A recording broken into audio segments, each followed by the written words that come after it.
So Zoe and I recorded a whole load of mini interviews at the MVP Summit, and we thought rather than build those into a few larger episodes, we'd release those to you in short little snippets like this. So enjoy a set of our interviews live from Seattle with various people from Microsoft and MVPs. Hope you enjoy them. Hi, we're here in Seattle for MVP Summit, and I'm here with Mark Rackley. Mark, do you want to introduce yourself? Sure. So, like she said, I'm Mark Rackley. I am a modern work solutions architect in the COE at Avanade, and I've been an MVP now for, this will be my 10th year. Yeah, thank you very much. Well If they don't kick me out, so maybe 9.5. We'll see. But yeah, I've been in the SharePoint space, Team space, Viva space, now Copilot space, and whatever comes next, we'll see. I think it's all Copilot now, isn't it? It is all Copilot. And with that, I've got one question for you. Sure. What does Copilot mean to you? Money. No, kidding. So Copilot means a lot of things to a lot of different people, and when I hear the word Copilot, I think about all the things that it could mean, right? I think about the fact that, well, which Copilot?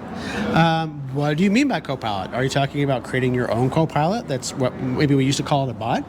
Are you talking about Copilot for Microsoft 365 or whatever they decide to call it today?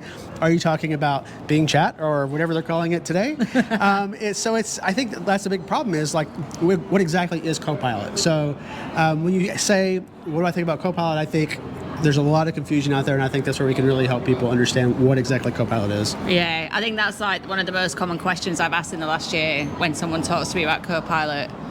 Which Copilot are you talking about? Okay, so next question. How have you used Copilot, and how has it made a difference to you? Like, give me an example, something that it's done for you that was really impactful. So first off, the biggest thing with Copilot is remembering to use it. And that's still the hardest thing for me, is remembering to use it. But one thing that I use it for often that has saved me is I'm not a very well organized person. I've got very few character flaws, but that is one of them.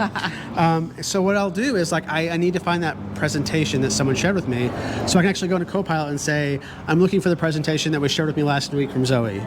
Yeah. And then it'll find it. I'm like, oh, that's one of the cool things. That is a superpower, isn't it? Like, you can't remember the name of it, you know your words, and it just gives you it in seconds. Yeah. Okay, so you mentioned confusion already, but when we think about Copilot, what are you worried about? Well, besides pricing. So this is not a licensing podcast, by the way. No, I mean, I am worried about pricing. So I've got a couple concerns. One of them is pricing, because I think we're creating an environment where the price is to a point where you're not going to license everybody in your organization. But that's also creating an equity in your organization. So the haves and the have-nots. Right. So if someone in the same position to me has a license and I don't have a license, and they get a promotion, was it because they had a little edge in the technology space? I mean, I think that's going to cause a lot of people some concerns, and it's something we got to figure out how to get the power of generative AI into everybody's hands, even those that don't have Copilot. Like, there's a lot of solutions we can build around. Yeah. And it doesn't have to be Copilot for M365, you know, depending on people's needs. There are levels of Copilots that can serve their needs.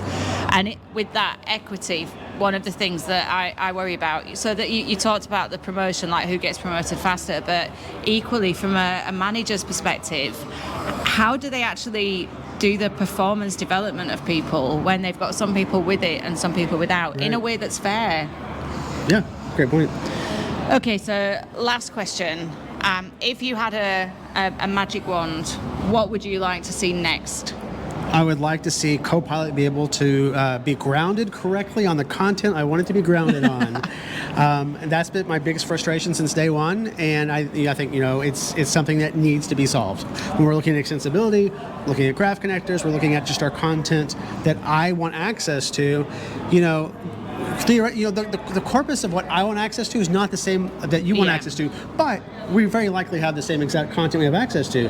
So that is a problem that until Microsoft can figure it out well, it is going to limit the value that makes me think that is my go-to tool all the time. Yeah, brilliant. Good answer. Well, thank you, Mark. Yeah, thanks for having me.